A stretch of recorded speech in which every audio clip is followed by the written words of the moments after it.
Kaixo eta ongi etorriak saio berri batera, gaur irailak 6 ostirala elkarrizketa bakarra izango dugu. Gaurkoan hodei domingorekin egongo gara hizketan. Camino Estena Norte jaialdiaren 6. edizioa aurkeztera datorrena. Baina honekin hasi baino lehen goazen gure betiko edukiarekin.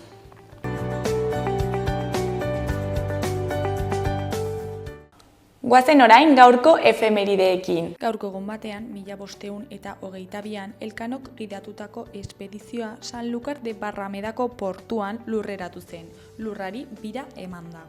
Urte batzuk geroago, 1901 urtean, AEB-tako Matt Kinley presidentea hil zuen tiroz C. Solgoz anarkistak. Egun berean, baina 1973an jatorrizko herrietako aurrei eskolan ilea ez mozteko eskatu zieten AEB-i.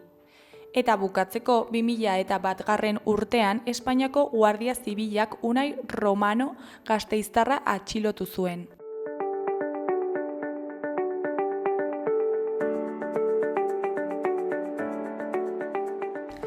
Errepasatu dezagun aste honetarako agenda.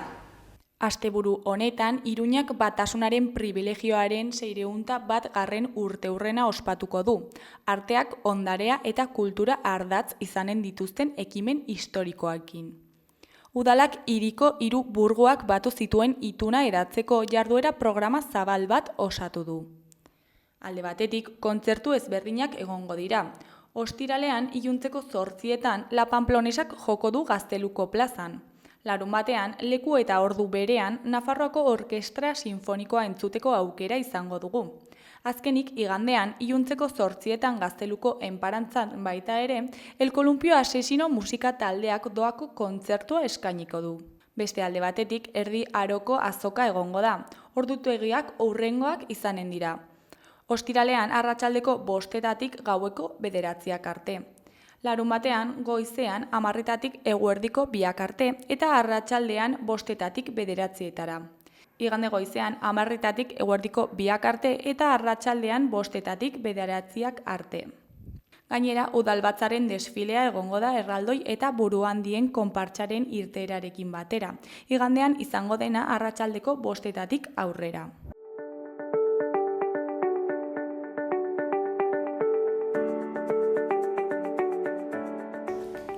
Ikus dezagun gaurko egunkarien azalek zer dioten.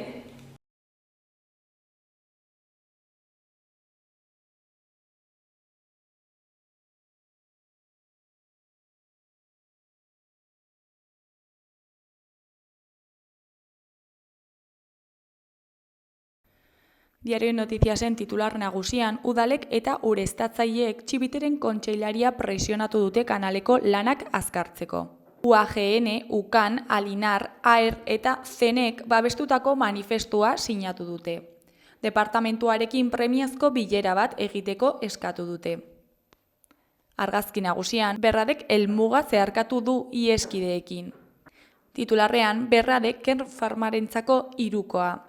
Iruindarrak Nafar baten 18. etapa garaipena lortu du bueltan, 2018ko ediziotik errepikatzen ez den arrakasta. Erdiko berrietan, alde batetik, Barkosek zentzutasuna eskatu du, PSNek osasunaren kudeaketari egindako kritiken ostean. Beste alde batetik, ihes egin duen gidari batek Iruñean harrapatu duen gazte bat zainketa intentsiboetako unitatean dago. Jarraian, talde bateko buruzagien bila Iruñean, hilketa saiakeragatik. Hori koloreko berrietan, ezkerrekoan, Picasso eta Kafka protagonistak komiki aretoan. Eskuinekoan, berriz, Miguel Etxauri denboraren eta argiaren margolaria hilda. Diario Navarraren titular nagusian, etxebizitzaren prezioa gehien igotzen den lekua Nafarroa da. Urte arteko hazkunderik handiena erregistratu dute 2007 urtearen hasieratik. Argazki nagusian, Urko Berrade, 26 urteko iruindarra, Izkiko Parke Naturalean amaitu zen etapako podiumean. Titularrean, Nafarroako garaipena itzulian. Urko Berradek 18. etapa irabazi eta Kern Farmaren jaia luzatu du. Ezkerreko argazkian, Plaza de la Cruz BHIko ikasleak atzo eskolako lehen egunean. Titularrean, Nafarroako 10 ikasleetatik 6 ikastetxe publikoetan ikasten dute. Beheko berrian, Perellok ohartarazi du ezein boterek ezin diela agindurik eman epaileei. Goiko berrietan, batetik Alfredo Arbeloa, urteko zuzendariaren saria jaso du. Bestetik Miguel Etxauri hilda, Nafarroako artearen erreferentea. Azkenik 3. maila denboraldi berriaren aurrean. Gararen titular nagusian, osasun itunerako fokoa osatzeko diagnostiko batekin hasten da. Lehendakariak gidatutako bilera Bilbon egin zen eta akordioa itxita egotea eta martxorako operatiboa izatea aurreikusten da. Argazki nagusian Urko Berrade dugu. Titularrean Urko Berrade garaile Euskal Errepideetako etapan. Goiko berrian Macronek ezkerra zirikatu du Barnierren izendapenarekin. Iritsi da atalean alde batetik Euskal Jaiak ditugu. Zarautzen, Donostian eta Ordizian data seinalatuak direla. Bestetik musikari dagokionez, elkarrizketa Nando Cruz kazetariarekin. Honen ondoko berrian Euskara udal poltsatik kendu dute. Euskal Autonomia Erkidegoko Justizia Auzitegi Nagusiak baliogabetu egin du 2021 deitutako udaltzaingoentzako aldi baterako lanpoltsan sartzeko euskararen hizkuntza eskakizuna izateko nahitaezko baldintza. Berriaren titular nagusian, EAEko Auzitegi Nagusiak ebatzi du udaltzain denek ez dutela euskaraz jakin beharrik. Auzitegiak baliorik gabe utzi du 2021 osatutako udaltzaingoen lanpoltsa bateratuan sartzeko ezarritako euskara eskakizunak, neurri gabeak direla iritzita. Eusko Jaurlaritzak epaia aztertu ondotik erabakiko du Espainiako Auzitegi Gorenean helegitea jarri ala ez. Argazki nagusian Bilboko Bizkaia aretoan elkartu zen osasun arloko mahaia. Titularrean Osakidetza eraldatzeko mahaia. Beheko argazkian Michel Barnier atzo Matignonen. Titularrean Emmanuel Macronek Michel Barnier izendatu du Frantziako lehen ministro. Ezkerreko berrian politika herrigintzatik udako seriaren 4. atala dugu. Goiko berrian Urko Berradek irabazi du Euskal Herrian jokatu den Espainiako bueltako etapa. Euskal Herria irratiaren titular nagusian batxilergoko 4 taldeekin hasi du ikasturtea Alaitz Institutuak. Hezkuntza departamentuak kolokan jarritako taldeetan izena emana zuten 51 ikasleek, beren hitzari eutsi diote eta zentroan matrikulatu dira. Eskuineko berrian Piztu Power Nafarroako Afrikar jatorriko emakume gazteak aktivismoan trebatzeko proiektua. Munduko medikuak Piztu Power proiektu eraldatzailea abiarazi du, Nafarroako emakume afro ondorengo gazteei laguntzeko eta aktivismoan trebatzeko etengabeko formakuntzaren bitartez.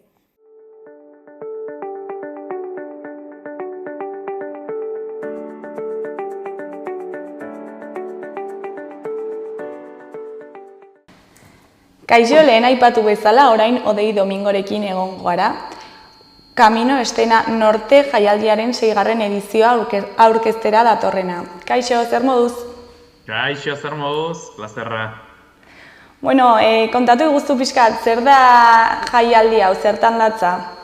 Bueno, Camino Estena Norte Ipar Estena bidea ziklo hau orain dela 3 urtetatik Nafarroan garatzen ari den proiektu kulturala da.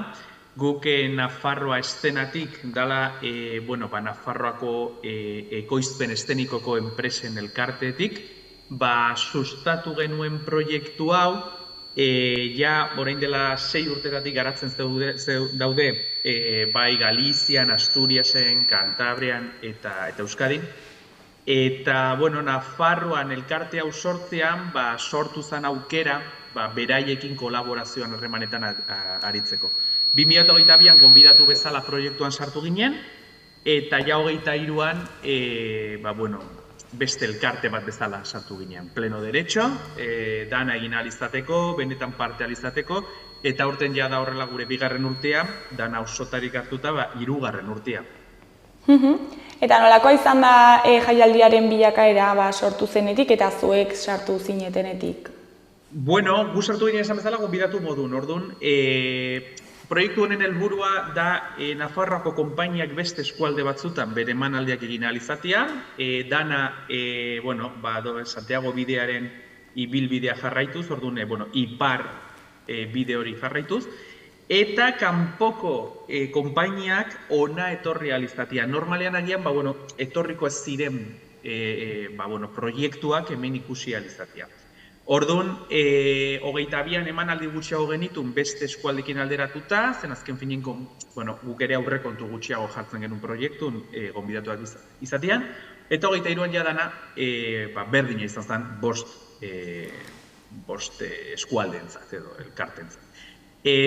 Orduan, emanaldi gehiago izan ditugu, eta gainera proiektua zabaltzen dikoa, orduan gero eta aukera gehiago daude, aurten emanaldi gehiago daude, inoiz baino emanaldi gehiago, proiektua zabaltzen dualako, gero eta entitate gehiago ere konfidantza jartze dutelako, orduan aurrekontu egiten da, diputazioengatik ere beti interesa handia egon da, proiektu honek kultura eta arte eszenikoa kalera ateratzen du, ez da bakarrik antzokitan egiten, patrimonio diren lekutan egiten dira, orduan, elkarte bat dao, disiplina desberdinen arteko elkartasun horrek beti interesa pizten du. Eta aurten berrikuntzarik sartu dituzue? Bai, aurten, adibidez Nafarroari buruz egiten baldin badegu, aurten Ribera Endantza proiektuarekin ere emanaldi bat egin dugu, bere programazioaren barnean. Nafarroako konpainiak aurten ateratzen dianak diala Jarleku Teatro, Bio-Bu konpainiarekin, Estefania de Pazasin Olvido Flores obrarekin eta Pájaros Pintados, El Jardín de Olivia ikuskizunarekin.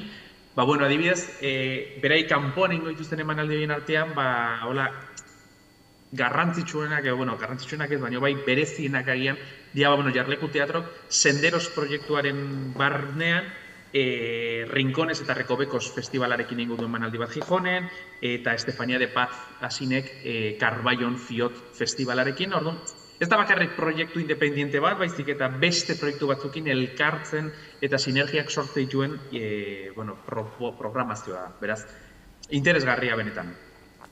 Eta nola da programazio guzti hauen antolakuntza edo nola egiten duzu hauek antolatzeko? Urte osoriko proiektua da. Hau da, edizio bat bukatzen danean, memoria, ondorioak atera, aztertu zero betzeko, eta ja urrengo urtean pentsatzen hasi.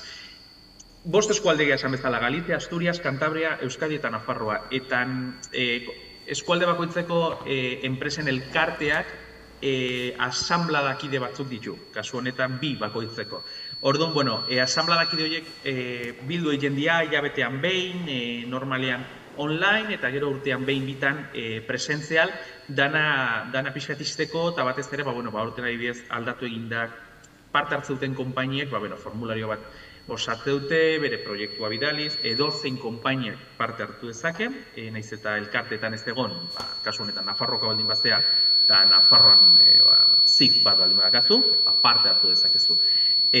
Orduan, konpainiak aukeratzeko metodologia edo, zetatik aldatu egin dugu pixkat, beti saiatzen ahalik eta gardentasun eta ahalik eta ez dakit nola esan, baina dana argi izatea eta batez ere interesik ez daude, bakarrik saiatzen gara dana sektoriala izatea, orduan konpainiak aukeratzeko aktore batzuk, programatzaile batzuk, produktore batzuk daude komisioetan aukerak eta hori egiteko. Orduan, moldatzen goaz, urte osoan zehar, programazioa maiatzean edo izten da, eta beti azken hilabete horietan gertatzen dien gauzak oso sakonaria. Lan asko suertatze duzten, guzeatzen askotan emanaldiak normalan ikien ez dien tokitan egitea, orduan koordinaketa tekniko batzuk eta olakoak nahiko zailak garatzen dira, baina beti proiektu berezi bat ateratzeko interesakin. Eta zer izaten da erronkarik handiena? Beira, nik orain txabertan ez dakit zein dan aurtengo emanaldiko kopuru totala, baino uste dut 50-60 inguru diala, hilabete eta erdin. 60 emanaldi hilabete eta erdin 5 eskualdetan, oso zaila daten, 5 produkzio ekipo daude, 5 teknika ekipo daude, konpainiak leku batetik bestera difoat, gaur, saiatzen geha beti, konpainia batek 3 emanaldi egin behar baldin baitu, Asturiaseko konpainia batek adibidez, danaz jarraian egitea, baita ere, zait, uste da, gastu gutxiago daude, eta batez ere bai, gaur egun ja gaudela kontaminazio kutsadura kontukin eta, bidai batian danak egiten baldin baitugu ere, hobeto orduan saiatzen gara babiez, Atarrabiara etortzen baldin bada, urrengo gunean Zumaia, urrengo gunean Kantabria, eta ja etxean bukatzen du Asturiasen. Orduan, olako koordinaketak egitea, zaila askotan, bai. Eta ze konpainia aurkituko ditugu hemen Nafarroan aurtengo edizioan? Begira, aurten Nafarroan aurkituko ditugu beste 4 eskualdetako konpainiak eta 10 herri hiritan egongo dienak. Iruñan, izango dugu gainera Iruña xede berri bezala, hortaz interesgarri izango da, Zitadelan, Adrian Konde txikaut clown ikuskizun oso politi bat batekin. Eta beste xede Biana, Tafaia, Zangotza, Altsasu, Azagra, Zizur Nagusia, Aranguren eta Atarrabia.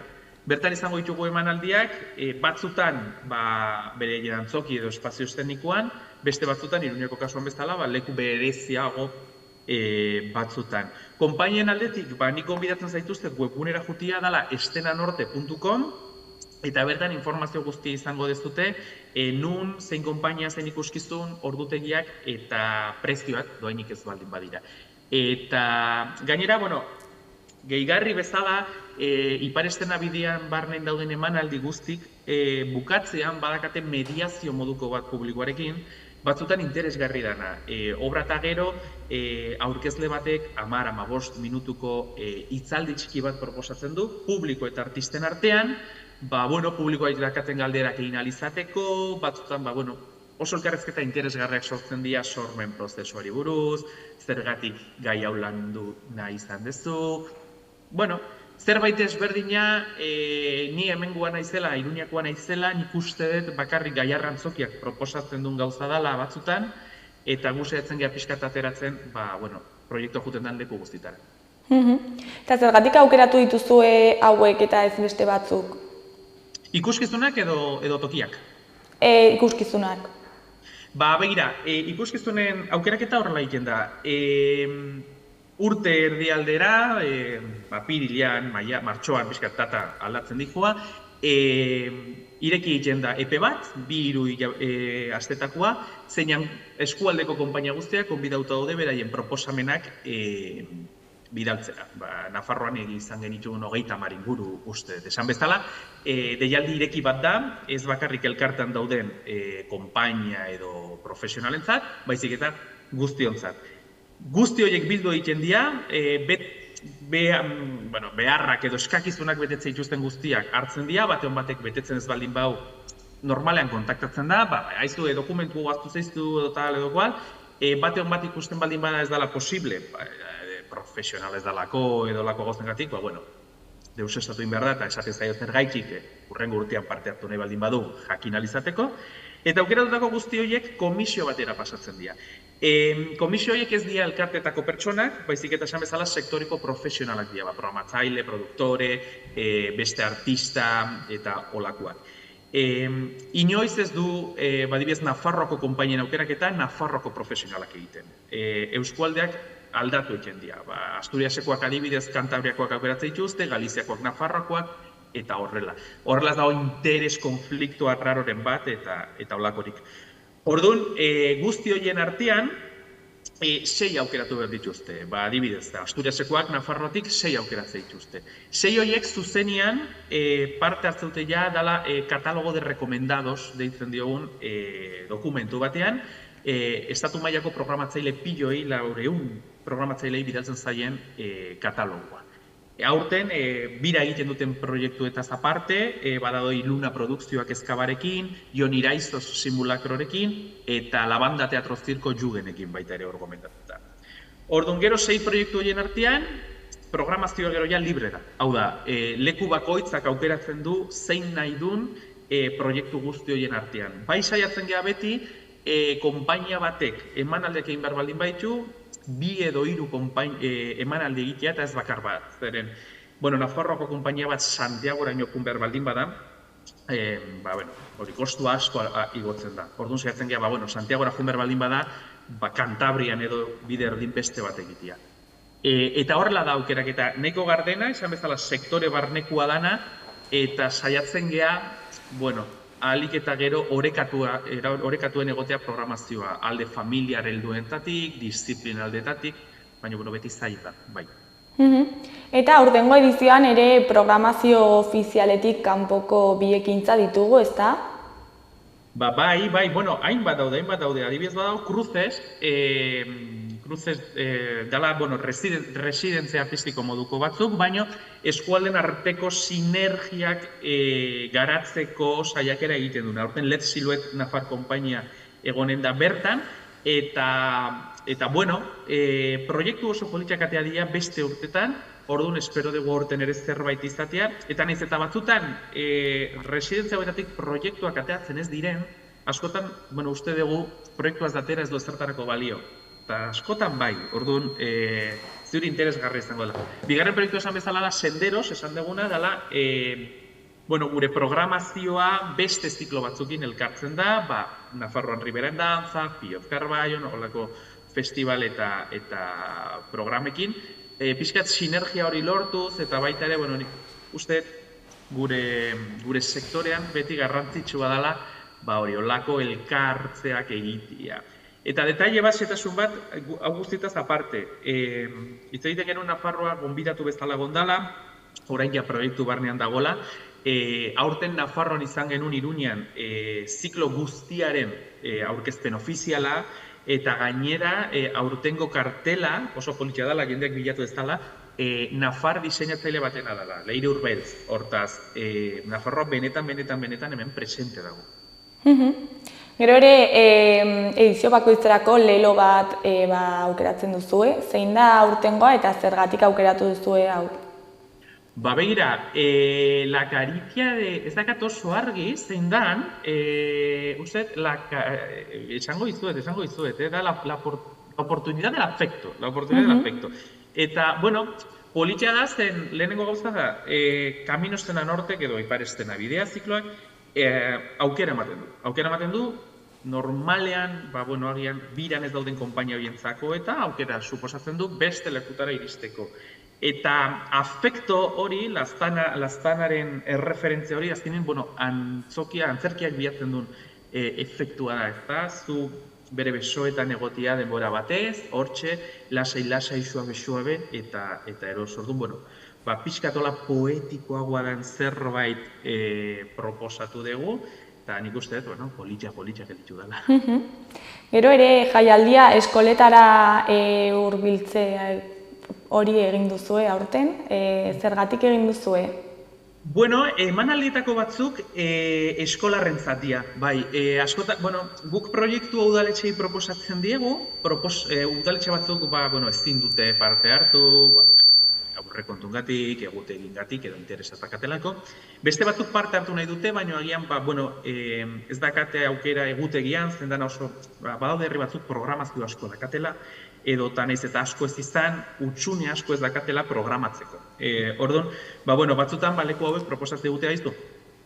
Eta zergaitik ez eskolarrentzat zen beraik adibidez badakate programa bat herriko eskolentzat, eta agian badakatortxe emanaldi bat, gai sozial bat jorratzen duna eta horren kajatzen duna. Zergaitik ez, azkenin ere antzerkia hurbiltzeko modu bat da, eta gainera gazteak antzerkira hurbiltzeko modua, beraz, aurrera. Eta zein da jaialdi honen etorkizuna? Gu printzipioz, azten jarraitzea da ideia, momentuz guazten urte honetara, zen esan bezala urte bakoitza erronka bat da, oso zaila da proiektu bezala, baina beti oso emaitza onak izan ditu, publikoengandik ere oso iritzi onak jaso ditu. Orduan, urtekin azten jarraitzia eta zergaitik, hor mantentzia ere, gaur egun, mantentzia erronka da, baina mantentzia aparte, gero eta pixka eta handiagoa izaten jarraitzen albaldin badu, hortxe. Ez dakit komentatu dugun, baina aurtengo edizioa noiz hasiko da eta noiz bukatuko da? Ba, irailak 13 hasiko da. Irailak 13tik azaro erdialdera egonen da. Azaroak 6 emanaldi bat dago, eta uste azaroak 13 beste bat dagoela. Normalen programazio gehiena ostegunetatik igandetara izaten da, baina, bueno, eszepzio batzuk daude. Orduan horregatik estrenanorte.com, hortxe programazio atalea, egutegia zintokitan dagoen jendeak aurki dezake. Eta gomendioa da hurbiltzea, zeren benetan proposamen desberdinak daude, eta, bueno, ni uste dut interesgarria dela, behintzat gauza desberdinak ezagutu alizatia. Bueno, Deia, azkeneko galdera, zer da edizio honetaz espero duzuena? Bueno, espero dugu minimo beste edizioen erantzun berdina izatea publiko aldetik. Gainera, bueno, gu esan bezala ikasten gabiltza, ezta? Jarraitzen dugu pixkat hobetzen, agian publikoak ez du atzematen, zen ez dira publikoak atzemateko gauzak, baina bai, bueno, estruktura interno, barneko estruktura guztiei, bai saiatzen gehala pixkat hobetzen. Orduan, bueno, publikoak proiektuan fidatzen jarraitzea, gainera aurten, nik uste, bueno, erakusleio oso potente badakagula dela Iruñako zitadelan lehenengo, Nafarroan ingo den lehenengo emanaldia hori izango da. Orduan, ba, bueno, behintzat, ja proiektu ezagutzen duen jendeak fidatzen jarraitzea eta publiko berriak ezagutzea ere bai, ba, bueno, Nafarroa honen parte dela, zen esan bezala instituzioetatik konfidantza asko dago proiektuan, eta asko gustatzen du, gure aldetik ere asko konfiatzen dugu honetan, beraz, publikoak gure alde egotea. Bueno, Dei, mila esker gurekin hitz egiteko tartetxo bat ateratzeagatik, eta ea zer moduz joaten den jaialdia. Hoixe, antzokitan espero zaituztegu. Mila esker, agur.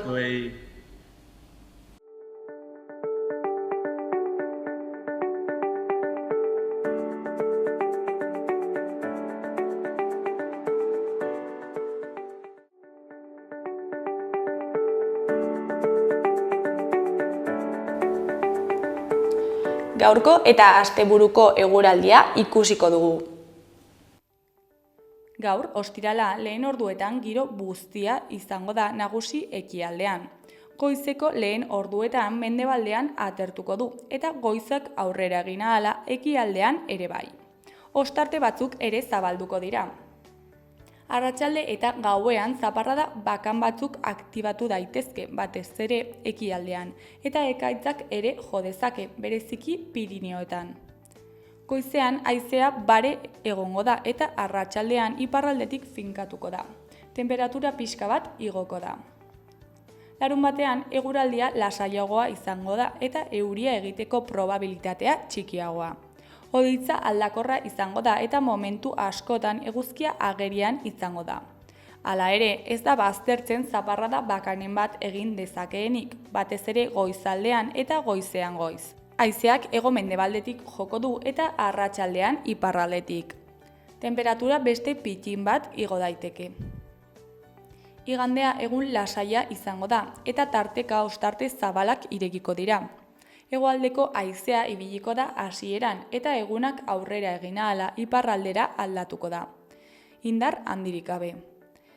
Ipar haize honek hodeiak ekarriko dizkigu arratsaldean ipar partera eta ez dugu baztertzen azken orduetan txokoren batean euri txikia egin dezakeenik. Temperaturak bide beretik jarraituko du eta maximoek 20 graduak gaindituko dituzte.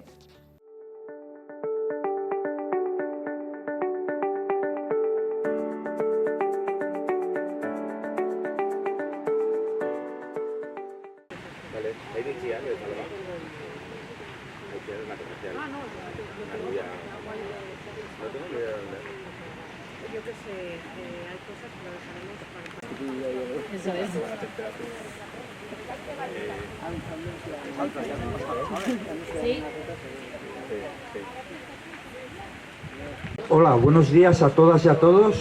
En primer lugar, da la bienvenida a Noain, a nuestro pueblo, al consejero de Desarrollo Rural y Medio Ambiente, José María Yerdi. Dar la bienvenida también a la presidenta del Consejo de la Producción Agraria Ecológica de Navarra, a Mariposa Arrondo. Y nada, decir que para mí como alcalde del Valle del Orz es un placer anunciar la 9ª Feria Ecológica que se celebra de Navarra, que se celebra del 13 al 15 de septiembre y que se celebra por 4ª vez consecutiva en nuestro pueblo, en este marco tan precioso que es el Parque de los Sentidos.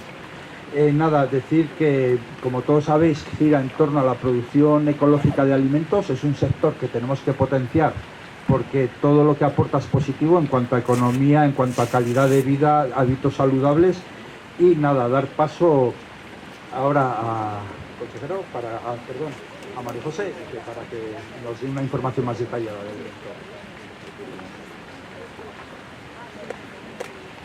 Bienvenidos y gracias por venir a la presentación de la 9ª Feria Navarra Ecológica, en este lugar tan emblemático como es el Parque de los Sentidos de Noain. Gracias también a José María Ayerdi, consejero de Desarrollo Rural y Medio Ambiente, por aceptar la invitación, y a Sebastián Marco, alcalde de Noain, por facilitarnos una vez más la celebración de nuestra feria en el Parque de los Sentidos. Esta será la 4ª edición que celebramos en este lugar y será el próximo fin de semana, 13, 14 y 15 de septiembre, cuando se celebre la mayor feria de alimentos ecológicos de Navarra. Un gran encuentro entre el sector ecológico y la ciudadanía. Este año celebramos la 9ª Feria Navarra Ecológica, con más puestos y actividades que nunca. Serán en total 37 puestos, de los que 30 son productores ecológicos de Navarra y 7 venidos de otras provincias, concretamente de La Rioja, Valencia, Málaga, Cantabria y Zamora, y se podrán adquirir frutas y verduras, aceites, huevos, pasta, cosméticos, embutidos, carnes, también veganas, mieles, pan, pastas, plantas aromáticas, quesos, mermeladas, frutos rojos, setas, pizzas, legumbres y un largo etcétera. Además, como sabéis, la Feria Navarra Ecológica es un fin de semana de encuentro y de poner en valor la producción ecológica de Navarra, visibilizando la diversidad de alimentos que se cultivan y elaboran en nuestro territorio. Un espacio de venta, pero también de sensibilización.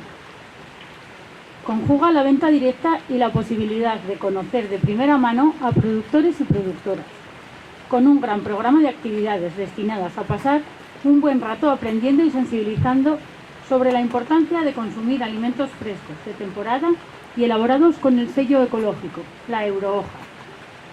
Además del mercado, de la mano de Geltoki, podremos degustar comida y bebida ecológica durante todo el fin de semana. En la zona gastronómica tendremos catas y talleres, en los que degustaremos y conoceremos a las personas productoras y sus alimentos. Y, cómo no, una zona infantil con propuestas tan interesantes como cuentacuentos infantiles, catas infantiles o yoga familiar, concienciando y sensibilizando desde el juego en la importancia de la alimentación, el origen de los alimentos y educando y fomentando hábitos alimentarios sostenibles. Como novedad, este año se ha organizado una muestra de oficios artesanos, el sábado por la mañana, que contará con talla de madera, demostración de forja, lana y un taller de cestería que quiere poner en valor la tradición, la creatividad y los oficios artesanos vinculados a actividades agrarias y ganaderas. Destacar también que habrá 2 exposiciones, una fotográfica en el edificio de Lorenea, en colaboración con ONAI, Organización Navarra para la Ayuda entre los Pueblos, con el título Siugol, Mujeres Labrando Futuro, que refleja la relación de un colectivo de mujeres salvadoreñas y el entorno en el que viven. La otra exposición está organizada por el Museo Etnográfico de Arteta y contará con la muestra Museo Itinerante 100 objetos para hacer historia. Show cooking, música, talleres y catas completan un programa en que quiere ser entretenido, divulgativo y concienciador a partes iguales. Aunque la feria, propiamente dicha, comenzará el viernes a las 5, las actividades arrancarán el jueves día 12 de septiembre a las 6:30 en la sede de la Mancomunidad de la Comarca de Pamplona, con una charla preferia a cargo de la bióloga y nutricionista Elena Corrales. Con más de 40 años de experiencia, impartirá una charla sobre la importancia del consumo de alimentos ecológicos en el mantenimiento y la recuperación de la salud. El evento, como hemos dicho, es un gran encuentro que reúne al sector ecológico y atrae a muchísimas personas. Pero quienes acuden a la feria, además de comprar, degustar o disfrutar de las actividades, también tendrán la oportunidad de conocer un sector que está en pleno auge, ya que cada vez más personas demandan alimentos sanos, libres de químicos y producidos de manera sostenible, siendo un sector estratégico y en crecimiento. Os invitamos a todos a participar en todas las actividades y a disfrutar de un fin de semana ecológico en el Parque de los Sentidos de Noain. Bueno, egunon denoi, mil esker lehendabizi konbidatzeagatik ekitaldi honetara. Quiero empezar también agradeciendo al Consejo de Producción Agraria Ecológica de Navarra, CEPAEN, la invitación a participar en esta novena feria ecológico en este Parque de los Sentidos de Noain, una cita ya tradicional cada año, pero que pone de manifiesto esa apuesta por un modelo de cultivo y de consumo, de cercanía local y sostenible.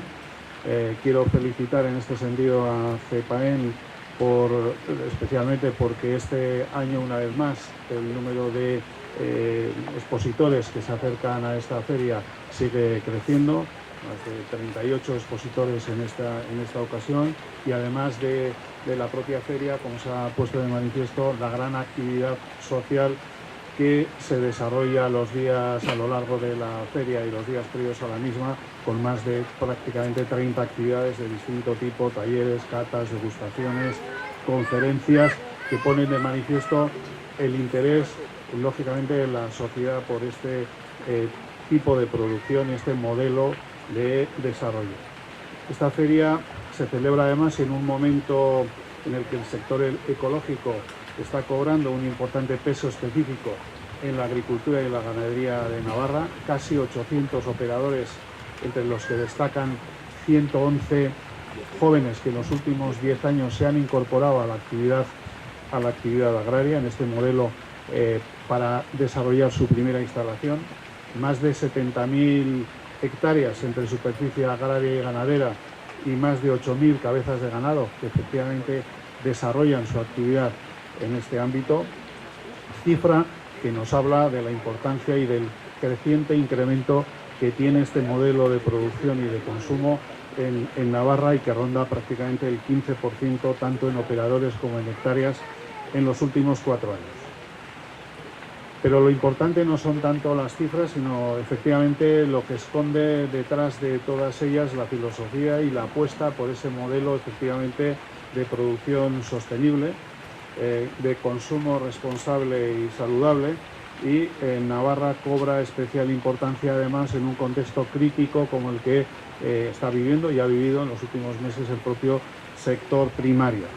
Esa apuesta por la cercanía, por la producción saludable y las buenas prácticas agroambientales, ligada a unas explotaciones pequeñas, enraizadas con el territorio y que lógicamente buscan también consolidar ese equilibrio territorial en el conjunto de nuestra comunidad.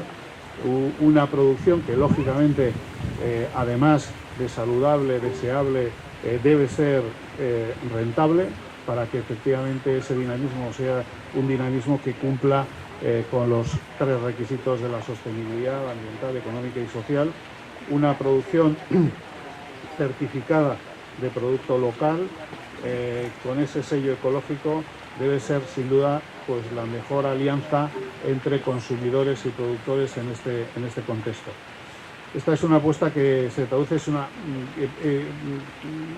exige una implicación importante también de las administraciones.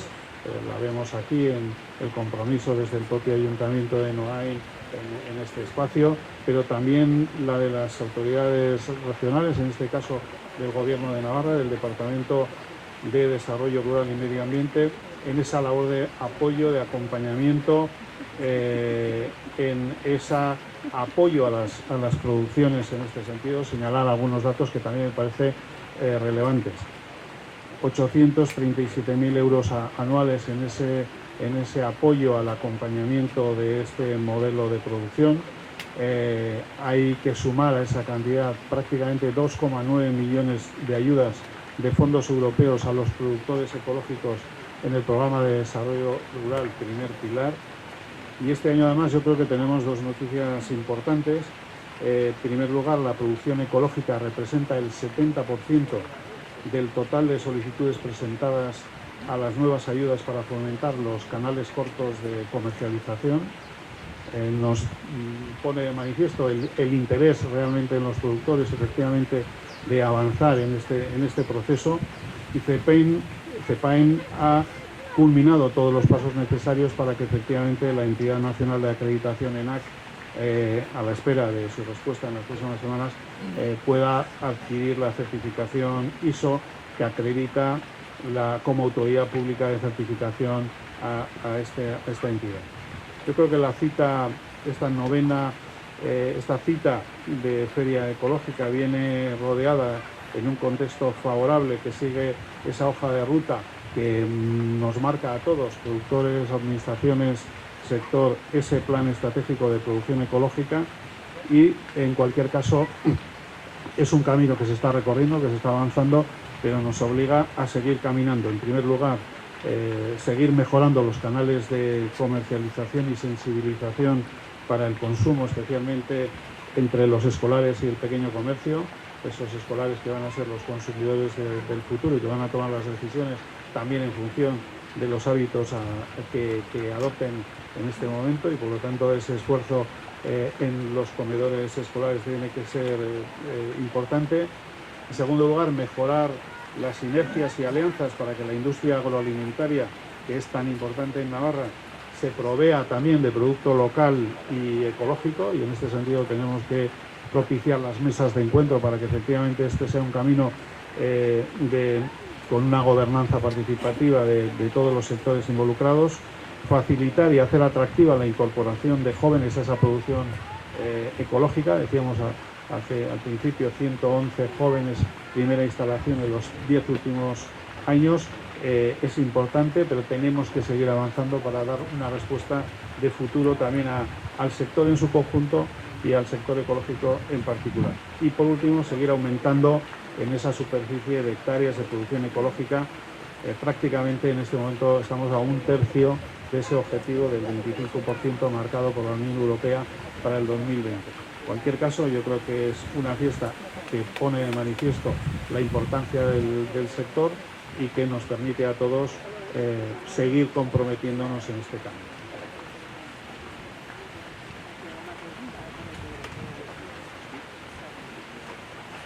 ¿Alguna pregunta? A mí me gustaría saber un poco, habéis comentado que no solamente hay productores de Navarra, sino también de otros territorios. Yo no sé cómo o de qué manera ellos han puesto en contacto, o es la primera vez, hay otros que han habido, y eso se supone que esta feria tiene pues, ese grado de importancia, ¿no?, en cuanto a la producción ecológica. Sí, todos los años vienen un porcentaje de productores de fuera de Navarra, que se intenta que sean productos que no disponemos aquí. Y la forma de contactar, pues supongo que con Isa, que es la que se encarga de toda la feria, nos hacen la inscripción, igual que los productores de aquí.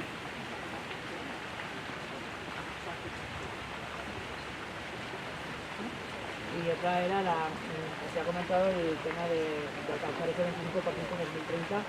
¿Se podrá llegar? ¿Cuál es vuestra visión de cara a eso y para poder conseguir ese objetivo que es lo que hay que hacer? Es un objetivo un poco complicado porque quedan pocos años y queda mucho por hacer, pero siempre se va aumentando la producción, y junto con el Gobierno de Navarra pues están trabajando en que esto vaya a más. Básicamente decíamos que en los últimos años ha crecido un 15%, todavía es insuficiente para el objetivo de ese 25% para el 2030, evidentemente que queda muy poco tiempo, pero este mes de octubre presentaremos el plan de relevo, un nuevo plan de relevo que pretende incentivar la incorporación de jóvenes a la actividad, atraer a gente que no está en el sector hacia este sector económico, y sin duda con un incremento importante en las ayudas, etcétera, pero van a estar ligadas precisamente a ese valor añadido y hacia esos sectores que incrementan ese valor añadido a la producción, ¿no? Pues bien incorporación de mujeres, bien a aquellos modelos de producción que efectivamente sean sostenibles. Por lo tanto, tiene que ser una apuesta de un paquete de medidas importante que nos permita seguir avanzando en ese objetivo que compartimos todos y todas, pero que lógicamente nos va a exigir esfuerzos añadidos a los que tenemos en este momento para alcanzarlo. Pero yo creo que la sociedad en general, y yo creo que la feria, más allá de los puestos que nuevamente en un número muy importante vamos a poder disfrutar, el público que se acerca a la feria cada vez es mayor y eso pone de manifiesto que la sociedad en su conjunto lo que quiere es producciones sostenibles, producciones que efectivamente sean respetuosas con el medio ambiente y eso pues nos debe obligar a seguir creciendo en cuanto al número de productores sectarios. Y yo como última pregunta, ha comentado el consejero el tema de una mesa entre el sector agroalimentaria y los productores. No sé si esa mesa si tiene unas reuniones habituales, se va a reunir recientemente o... Esto nace también como consecuencia de las reuniones que mantenemos con las denominaciones de origen y las IGPs para que efectivamente haya en una comunidad en la que la industria agroalimentaria es tan importante, y además es una industria que depende de consejos de dirección que están en el territorio y por lo tanto son más sostenibles también en su apuesta de futuro que otras actividades económicas que tienen sus centros de decisión fuera, y teniendo en cuenta que la mayoría de ellas son empresas navarras de tamaño grande, mediano y pequeño, creemos que tiene que haber una mesa con la que productores y empresa agroalimentaria nos sentemos junto con la administración y tratemos de sumar sinergias. Yo creo que ese es un camino que ya hemos iniciado y estamos manteniendo y que nos tiene que permitir también al sector ecológico incorporar y crecer en su relación con la industria.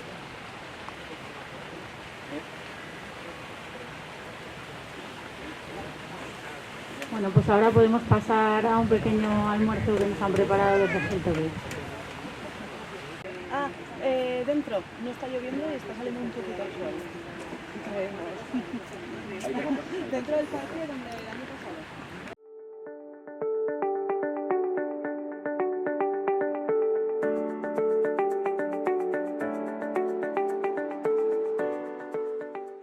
Gaurkoz hau izan da dena, astelehenean itzuliko gara eduki eta elkarrizketa berriekin. Asteburu ona pasa, agur!